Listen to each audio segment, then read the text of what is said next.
There is this novel that's been out apparently for a while. It's called The Bible. I've been hearing a lot about it, so I decided to check it out. And you would not believe the fan base this book has. I thought that the fanboys of Star Wars and Star Trek got a little obsessive, but you would not believe how seriously the fans of this novel are taking it. I mean, they have like conventions everywhere, and I mean everywhere. I mean, they actually taken to building their own permanent convention halls because they have so dang many conventions that they need to have their own building apparently just to talk about this book. So, I've been hearing talk about it from time to time, and this really creeped me out. Okay, some of the fanboys came to my house and asked me if I'd been reading it. And I was like, huh? I mean, I read whatever I want to read. I don't,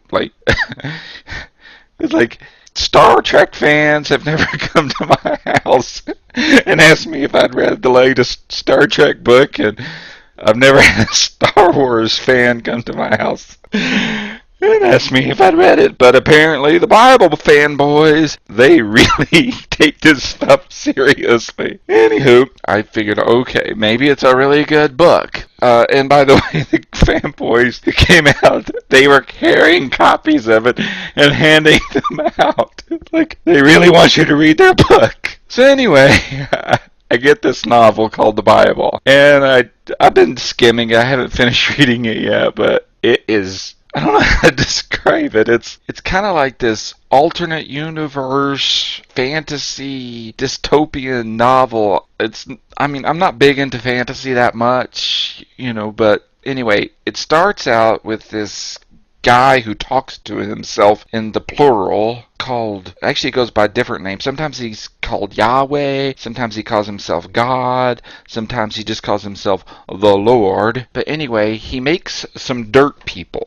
And it's like, I guess they're like, he was doing pottery or something.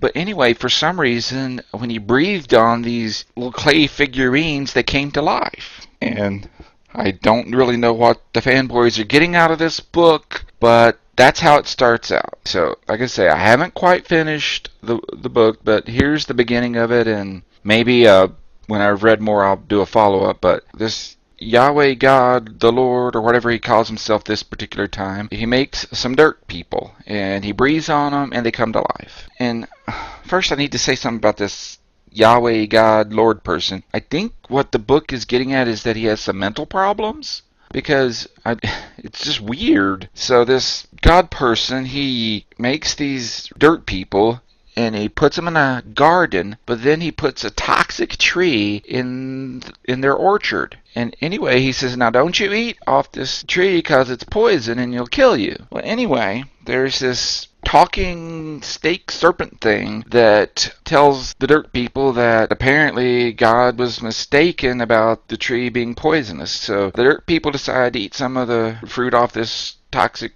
tree thing, and sure enough, it didn't kill them. But anyway, God got this big temper tantrum over it, and he decided that the best thing to do would not be to cut down the allegedly dangerous tree, but instead he cursed the dirt people. So he threw them out of the garden and then put weeds in their fields so that the guy would have to work really hard to grow food. And then he got real mad at the woman and did some kind of weird medical experiment surgery or something on her. He doesn't really explain, but he did something to her biology so that it would be really painful when she had children. So the God person decides that's the way to deal with things, and it doesn't work so well. Okay, so apparently he had designed these little clay dirt people to obey his every whim, and they don't. I guess he gave them too much intelligence, or didn't program them to be automatons properly. And I mean, it's kind of like they're supposed to be androids or robots or something, but they keep acting independently, and this really upsets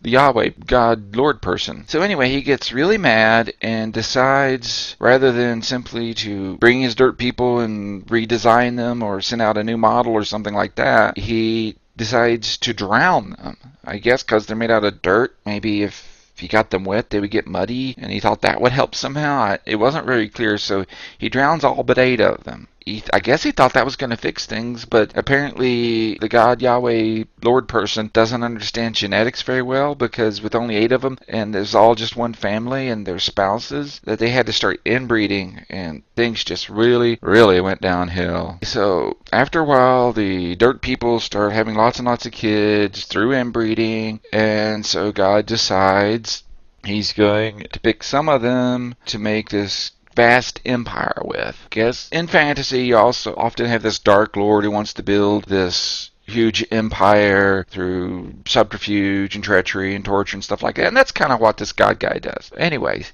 he looks around and finds that some of these dirt people are being held as slaves, and he decides, okay, the best thing to do is not to work with the people who already have power, but to work with these slave people, the slave dirt people. And so he does a bunch of magic tricks to try to impress the dirt people, and anyway, through a whole bunch of these little magic tricks, he finally gets the slave dirt people free, and then they wander around in this desert. They get lost and for 40 years they're just wandering around in this desert, and this God Lord Yahweh person can't seem to get them to their destination, and he tells the dirt people to go on a bunch of genocidal campaigns because he doesn't want any competition from the other dirt people that are totally disobeying him. So apparently these slave dirt people, with all these magic tricks he does, he thinks that'll make them obey him. And it doesn't really work out that well. They keep acting on their own, and so much later he finds this shepherd boy with some sexual addiction problems that he decides to make the king, and says this dynasty would last forever. Well, he makes the shepherd boy. After the shepherd boy grows up, he becomes king through some kind of coup d'etat thing, and he has the shepherd boy, his name is David, do some additional rounds of mass murder, and apparently God thinks this is going to make his favorite dirt people build a super kingdom, and it doesn't really work, and even his favorite dirt people don't obey him very well, and it's not like this Yahweh character's rules make a whole hell of a lot of sense. They're kind of rambling, and mostly it's about getting cows and sheep and goats and slitting their throats and finger painting with their blood and cutting out their livers and burning it. I don't know what he was thinking about that. That's where I was talking about the Yahweh guy having some mental problems. Apparently that's what he wanted these people to do, and apparently he thought that was going to help them make a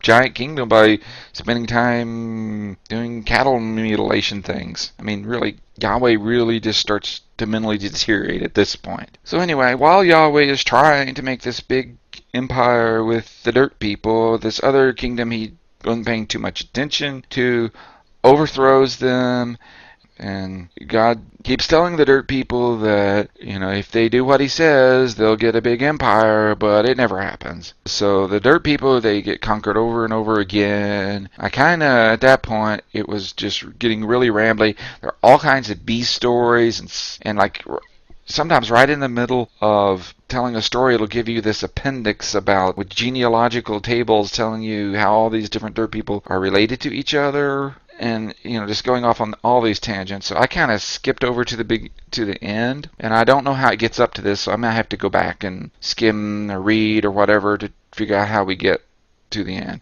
So at the end, Yahweh's mental health has seriously deteriorated. He's really disappointed that his plans for these dirt people didn't work out, and so he came up with this weird thing where he decides he himself will become a dirt person. So he turns himself into a dirt person, and what should happen is that the dirt people kill him, and then I think that's where the story is supposed to end, but I think some fanboys or something had rewritten the ending, because apparently, according to the fanboys, the Yahweh character comes back to life, and you know how it is, like in superhero novels, when they try to end it and they kill off the hero, and the fans can't stand it, so they have to bring him back to life somehow. So anyway, the Yahweh guy, after becoming a dirt person, gets killed, and then they have this weird story about how he becomes a zombie and flies off into space, into the clouds anyway.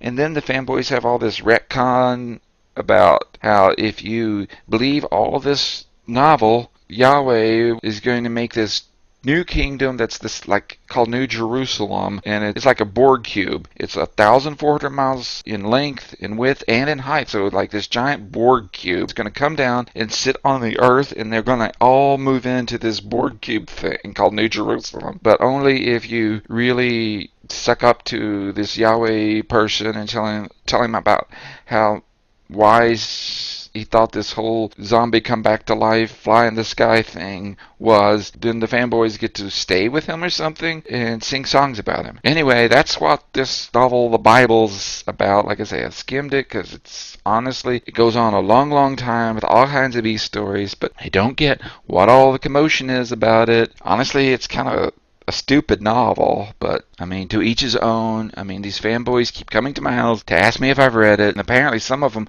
want to go over it with me to make sure I get all the plot points or something. Anyway, that's my book review of Yahweh and the Dirt People.